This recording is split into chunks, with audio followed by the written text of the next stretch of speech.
Shalom, puji nama Tuhan. Sungguh Allah kita Allah yang baik, dan saya percaya kebaikan Tuhan selalu ada bersama dengan kita. Nah, saudara-saudara dalam kasih Tuhan, pada kesempatan ini saya mau mengajak kita untuk berdoa terlebih dahulu. Terima kasih Tuhan Yesus, terima kasih buat kesempatan dan anugerah Tuhan yang baik dan besar untuk kami nikmati, dan sampai hari ini semuanya kami dalam perlindungan Tuhan. Saatnya kami akan membaca dan merenungkan firman Tuhan. Tuhan tolong kami sehingga kami lewat firman Tuhan kami dikuatkan dan diteguhkan. Dalam nama Yesus kami berdoa. Amin. Saudara-saudara dalam kasih Tuhan, dalam Matius pasal 13 ayatnya yang ke-26. Di sana dikatakan ketika gandum itu tumbuh dan mulai berbulir, nampak juga lah lalang itu. Judul renungan kita adalah selalu memiliki kehidupan untuk kita berdoa. Saudara, selama hidup di dunia ini kita tak akan pernah berhenti bergumul dan berperang, karena dunia adalah medan peperangan. Peperangan dahsyat terjadi di seluruh muka bumi ini sehingga tidak ada satupun yang aman. Gak ada. Baik di laut ataupun di atas puncak gunung yang tinggi. Namun peperangan itu bukan menghadapi musuh yang kelihatan dengan menggunakan senjata nyata, melainkan peperangan melawan roh-roh jahat di udara. Iblis dan seluruh bala tentaranya, kalau kita baca itu di dalam Efesus pasal yang ke-6 ayat 12, di segala bidang kehidupan, ya, di segala tempat dan di segala situasi, iblis selalu menyerang. Dalam kehidupan rumah tangga, ya, dalam pekerjaan dan bisnis pun, bahkan dalam kehidupan berjemaat, ya, di gereja, baik di gereja lokal kita, iblis terus mengincar, ya. Dia berjalan keliling, Alkitab berkata, sama seperti singa yang mengaung-ngaung dan mencari orang yang dapat ditelannya. Di dalam 1 Petrus pasal 5 ayat 8. Jadi iblis berusaha, ya. Dia ingin merebut hati kita, dia ingin merebut perasaan kita, dia ingin merebut kerajinan kita, dia ingin merebut ketaatan kita, ya. Saudara-saudara, nah Tuhan Yesus menerangkan bahwa kerajaan sorga seperti suatu ladang yang menumbuhkan gandum dan juga lalang. Itulah kenyataan yang terjadi di dalam gereja. Ada anak-anak Tuhan yang hidup dalam kebenaran dan memiliki kehidupan doa. Tetapi banyak pula anak-anak Tuhan yang tidak demikian.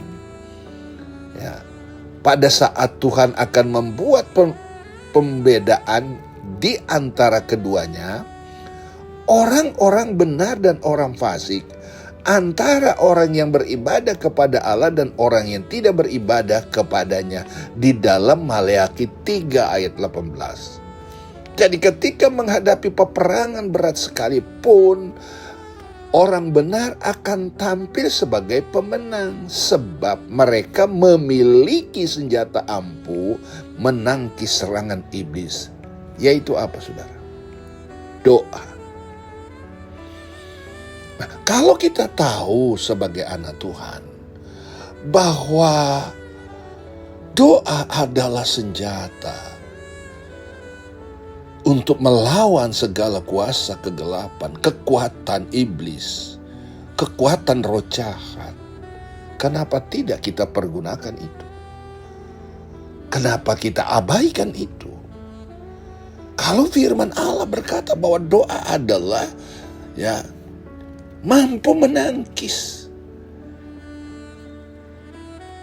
supaya kita tidak dijajah, tidak ditakut-takuti. Mari kita praktekkan. Milikilah senjata doa itu untuk kita pakai melawan segala kuasa kegelapan. Dan kita harus yakin bahwa Tuhan yang kita sembah adalah Tuhan yang besar. Selama kita memiliki kehidupan doa dan konsisten memelihara hubungan dengan Tuhan setiap hari, maka Mazmur 32 ayat 6 berkata, saudara dalam kasih Tuhan, iblis tidak akan mampu bertahan hubungan kita, mampu bertahan hubungan dengan Tuhan setiap hari. Iblis tidak akan mampu bertahan menghadapi kita. Setiap orang saleh berdoa kepadamu, sesungguhnya pada waktu banjir besar terjadi, itu tidak melandahnya. Yang kita baca tadi dalam Mazmur 32 ayat 6. Artinya, saudara, selalu ada perlindungan, selalu ada pembelaan, selalu ada kekuatan Tuhan. Sebaliknya, orang yang tidak berlaku benar di hadapan Tuhan, tidak memiliki kehidupan doa, kehidupan doanya mati, ketaatannya mati, kesungguhannya kepada Tuhan mati, hidup dalam kebenarannya mati. Tuhan tidak berpihak kepadanya. Ia akan terhempas seperti ayat yang kita baca tadi, seperti lalang. Matius 13 ayat 30 bagian B. Kumpulkanlah dahulu lalang itu dan ikatlah berkas-berkas untuk dibakar. Jadi ujung-ujungnya lalang itu akan dibakar. Nah, kita tidak mau terhempas seperti yang digambarkan oleh firman Tuhan, seperti lalang. Tetapi kita seperti gandum yang memiliki bobot, memiliki kekuatan yang luar biasa. Doa adalah hal yang penting. Jadi milikilah kehidupan doa supaya kita menang terhadap serangan iblis. Jika tidak, kita akan terhempas seperti lalang yang dikatakan oleh firman Tuhan. Kita berdoa kepada Tuhan supaya kita tidak dikalahkan oleh si kuasa kegelapan dan menjadi lalang di pemandangan Tuhan.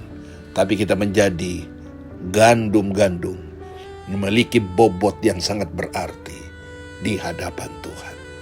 Saya percaya mujizat selalu ada bagi kita yang beriman dan mengandalkan Tuhan. Tuhan Yesus memberkati kita semua. Amin.